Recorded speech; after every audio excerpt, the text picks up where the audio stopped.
Hey there, welcome to Workshop Recorder. My name's Scott. I'm glad you joined me. I wanted to give you a quick update on the progress on my van, my little Volkswagen van that I'm building. This is a 1967 van. Since you saw it last, a lot has changed. I've gone ahead and painted and rusted the thing up and put the markings on it that I need. And I just wanted to talk through what I've done here. Since I haven't had the opportunity to record video of me doing all this work, I've taken a lot of pictures though, so I'll share those with you.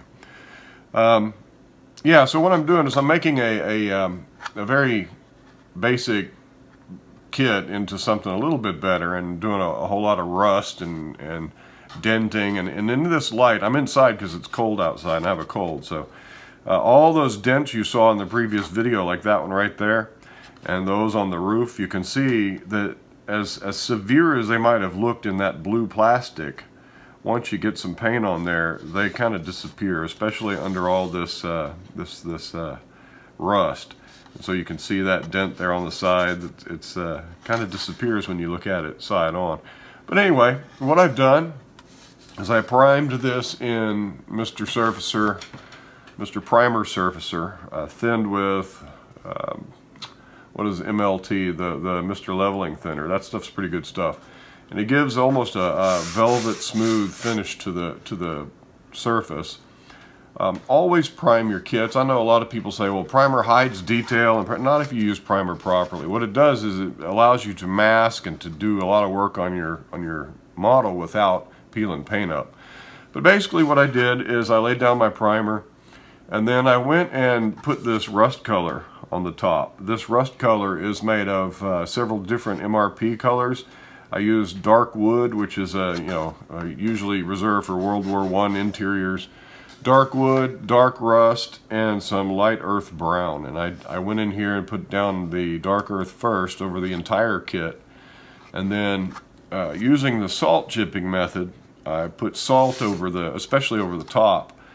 And also on all these little parts, I've got all these wheel hubs that will be white. This is the basic color that I use as my undersurface, and so this hasn't been messed with in terms of having its final color put on. And using the salt chipping method gives a random kind of, you can see the different colors in here and see that it's very, very random, very gritty, very grainy, very rust-like. And so with those three colors, I think the three is all I used, and salt chipping, I was able to get the effect I wanted. So once I had my base color down, I had to decide, well, what color is this thing going to be? Well, Volkswagen in 1967 had a pretty big palette of colors, but generally, when I thought, back in the days when I was a kid, Volkswagens to me always seemed to be light blue, this kind of powdery light blue. Alright, so the color I used is a light blue that's usually found on Czech aircraft. I don't know, I had it on hand and it matched the color chip close enough for my liking. So I sprayed the entire surface with hairspray. Hairspray chipping is what I used for the paint. Now, hairspray chipping is a simple method where you simply give a light mist of hairspray over the entire model, in this case over the entire surface of the van. And then I went on top, once that was dry, with Mr. Paint lacquer. I didn't thin it or anything, just Mr. Paint right over the top. But what I did do was where I wanted the paint to stick, to chip less easily, I put a heavier layer of paint. And where I wanted the paint to come off more easily, I only put a light coat of paint there. Now with Mr. Paint, you've got to put a whole bunch of layers on there and build it up. So that's what I did. And then once it was dry, once the paint was dry, about 10 minutes or 20 minutes, I went back with water and a very fine blade. I used a blade, I used a toothpick, a couple of different sharp tools, and I just simply poked here and there to get that water going underneath the surface of the lacquer paint. Then I took a toothbrush and a stiff bristle brush and just brushed the surface where I wanted chipping to happen. I also took some very fine sandpaper and went over some of the areas where I wanted the chipping to be more smooth. I got some advice from the Skill Modelers Critique group on how to get that very fine chipping effect, and it worked out quite well. So, and of course I used a yellow paint. That's an Italian aircraft yellow for pre-war Italian aircraft of all things, and it matched the Volkswagen yellow quite nicely. So that's That's a replacement door. It'll look better once I get this thing fully weathered. It just kind of stands out and glaring right now. But yeah, so the chipping went well.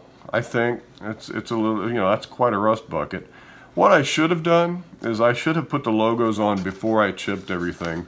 Right now it looks like this Smitty's Bait Shop just purchased this van rusted and slapped their logo on the side.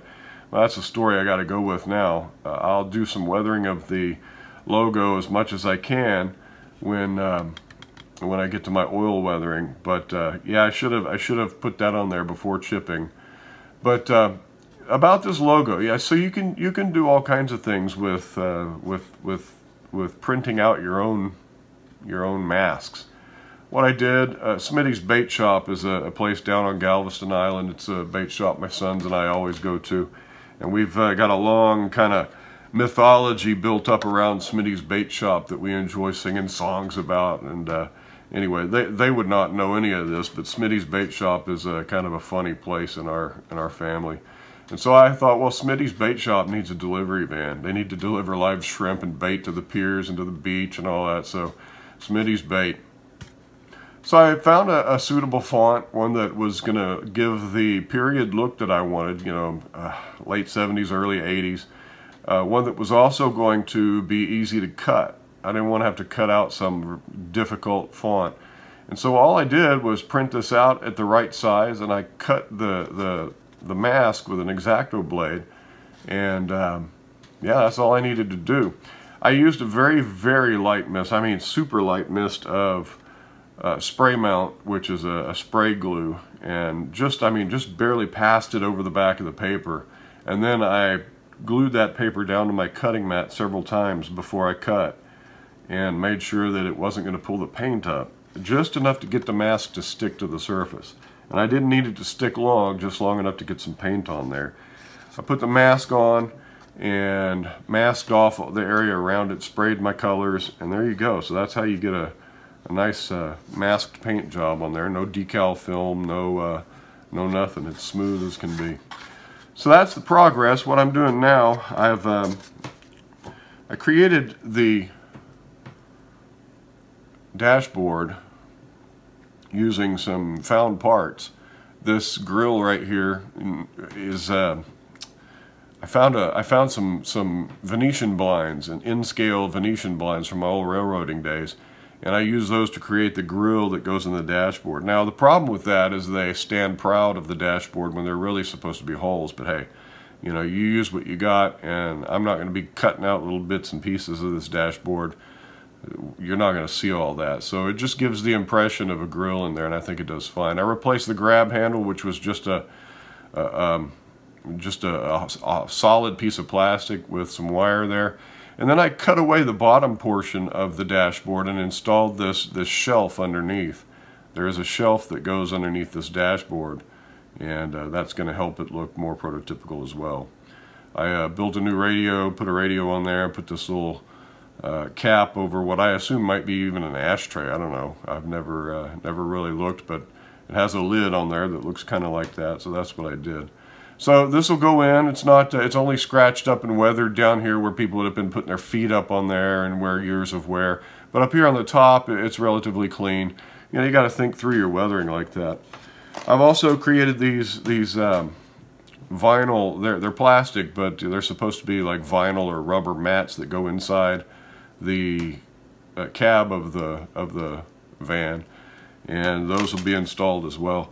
So that's the update. That's as far as I've gotten so far. Next steps are to finish my chipping on the wheels, on the hubcaps, and let's see, what else have I got? I got some painting and chipping to do on the steering wheel column, and I've got to build out some pedals and they don't include pedals in this kit. It's amazing.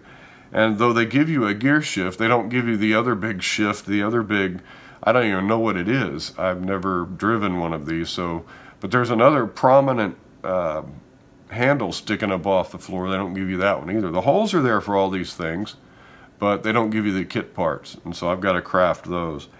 And then finally, I've got to deal with my seat. Like I said in my previous episode, I've made the seat a little bit better. I've improved it.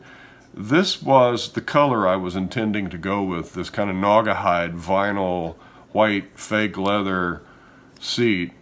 But I'm not sure how I'm going to be able to weather this up the way I want it to look, so I might convert it to leather brown, and it'll be like an aftermarket seat.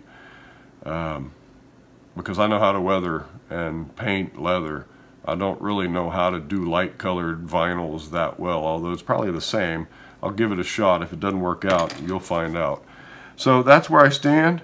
This little van is coming together, and the next step after all those little pieces are all together and I got the wheels and the undercarriage on there, all the interior is done. The next step will be oil weathering. This van needs some streaks, some rust streaks, and some highlight the panel lines with an oil wash. After that, it'll be done.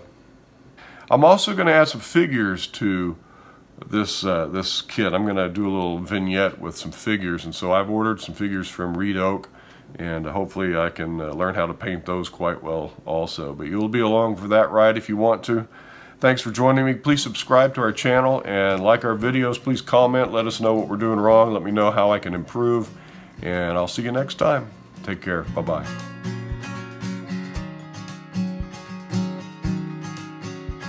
As a child of the 70s, I'm all but forgotten,